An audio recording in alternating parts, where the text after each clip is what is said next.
పట్టణ రంగస్థల కళాకారుల సంఘ భవనంలో కీర్తిశేషులు దీపాల సుబ్రహ్మణ్యం సంస్మరణ సభ బుధవారం నిర్వహించారు. ఈ కార్యక్రమంలో సినీ మాటల రచయిత బుర్రా సాయి మాధవ్ పాల్గొన్నారు.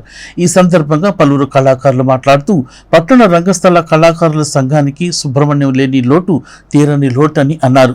ఒక కళాకారుడుగానే కాక హార్మోనిస్టుగా తిరుపతమ్మ తల్లి నాటకం ద్వారా నంది అవార్డుని అందుకున్న దీపాల సుబ్రహ్మణ్యం పేద కళాకారులకు ఆయన అందించిన సేవల్ని ఈ సందర్భంగా గుర్తు చేశారు.